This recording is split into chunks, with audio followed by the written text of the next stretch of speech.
안녕하세요. 별자리 읽어주는 색채 심리사 루미입니다. 오늘도 26도까지 올라간다고 합니다. 5월 중순 기온이라고 하더라고요. 이번 주 수요일 4월 13일쯤에 봄비가 온다고 하죠. 그러니까 그때쯤이면 기온도 조금은 내려가고 벚꽃들도 떨어지겠죠. 벌써 남부지방에는 벚꽃이 지고 초록잎이 올라오고 있다고 합니다. 아침 뉴스 헤드라인을 훑어봤는데 재미있는 기사가 있었습니다. 대통령 인수위원회가 이제 한국인의 나이를 만 나이로 통일한다고 합니다. 그러면 저는 82년생이니까 41에서 40으로 줄어들게 되는 거죠. 그러니까 나이가 들수록 한 살 한 살이 아쉽더라고요. 근데 그 빠른 83은 나이가 어떻게 되는 건지 어쨌든 법적으로 만 나이로 통일된다고 합니다. 오늘 신규 확진자가 9만여 명으로 48일 만에 10만 명 아래로 떨어졌습니다. 주말 동안 검사를 하지 않는 병원도 많아서 일단 수요일, 목요일쯤에 정확한 수치를 알 수 있을 텐데요. 이번 주 금요일 새로운 사회적 거리두기가 개편된다고 하죠. 위드 코로나, 포스트 코로나 시작이 된다고 볼 수 있는데 오늘은 유달리 출근길이 막혔다고 합니다.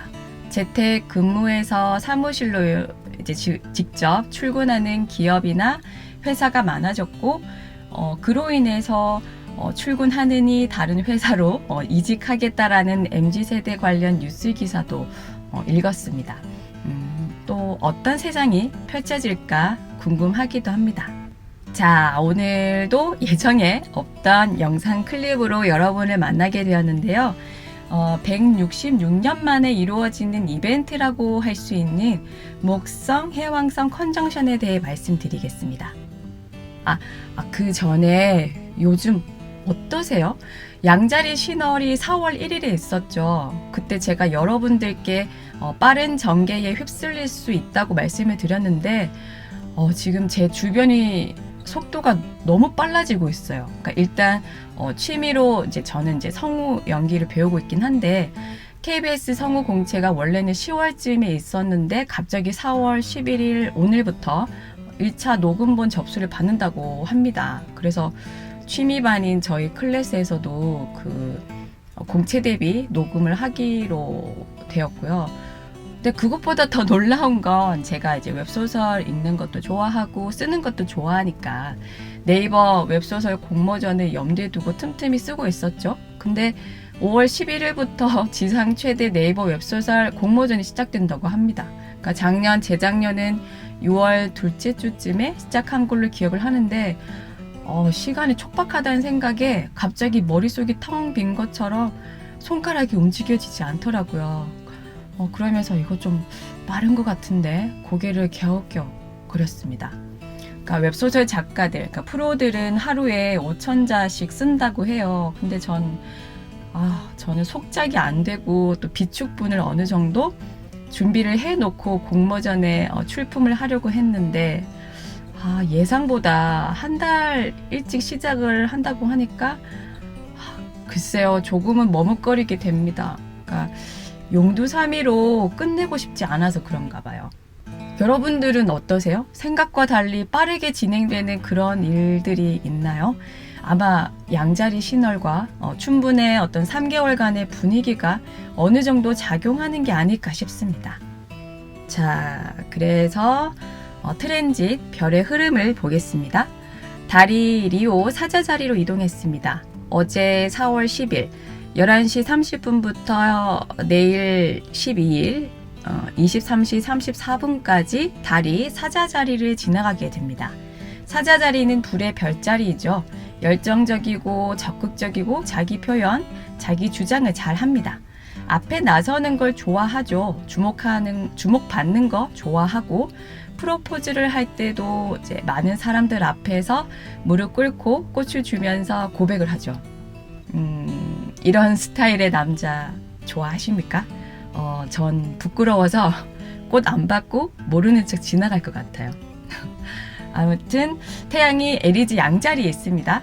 달과 태양이 트라인 길각을 맺고 있기 때문에 일을 하는 데 있어서 조금 순조롭죠.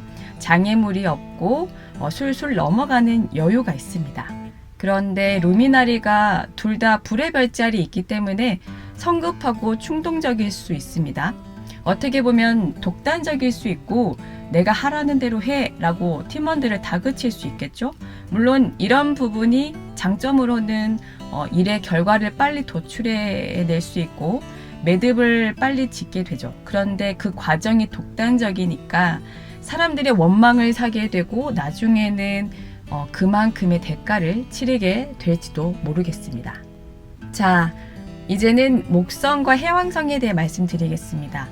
166년 만에 일어난 이벤트죠. 물고기 자리에서 컨정션 하고 있습니다.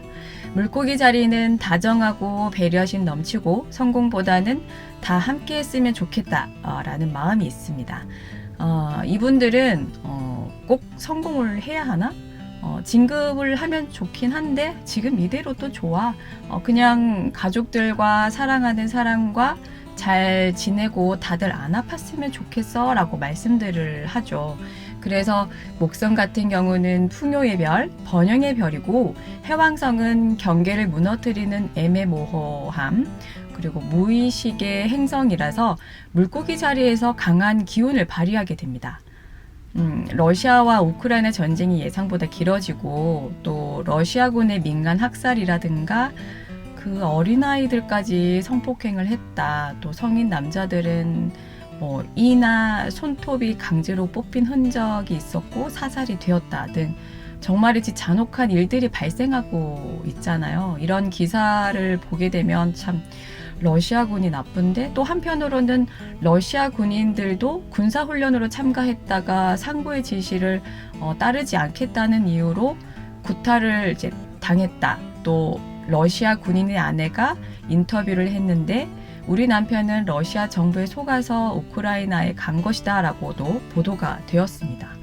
그러니까 지금은 공개 시대죠.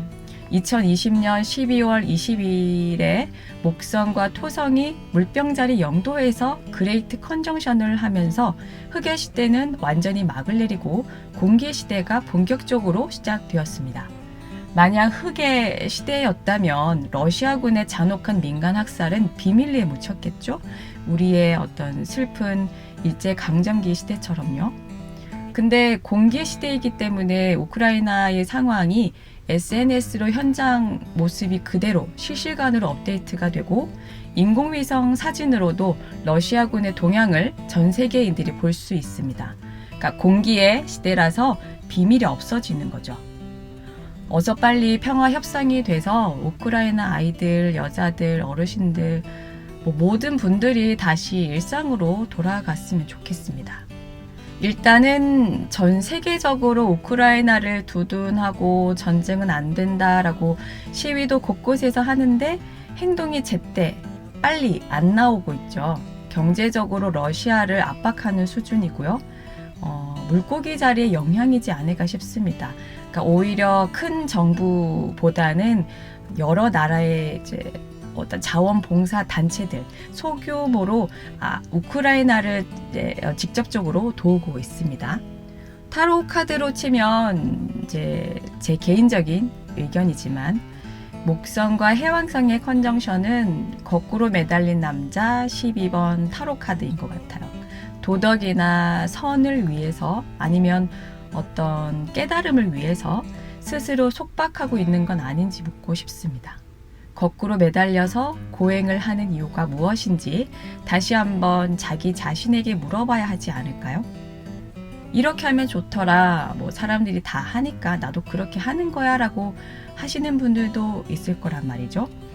해왕성의 애매모호함 때문에 초심이 흐려질 수 있습니다. 목성 물고기 자리도 맺고 끊는 게 부족해요. 그러니까 웬만하면 좋게 넘어가려고 하고 분란과 투쟁이 없었으면 좋겠다라고 생각하기 때문이죠. 저도 이제 슬슬 저를 옥죄었던 오래된 끈을 풀려고 합니다. 마음의 짐을 한 10년 넘게 짊어지고 있었는데 전 그동안 최선을 다했고 이제는 이제 저의 삶을 온전히 살려고 해요. 과거의 그림자에 더는 휘둘리면 안 되겠다는 생각이 요즘 부쩍 많이 들더라고요. 여러분도 쉽게 물리칠 수 없었던 마음의 짐을 전부는 아니겠지만 몇 개 정도는 물에 흘려보내는 작업을 하시면 어떨까 싶습니다. 별자리에 대해 더 알고 싶으세요? 검색창에 루미의 별자리를 입력하고 제 블로그에 놀러 오세요. 그럼 오늘 하루도 풍요롭게 보내시기 바랍니다.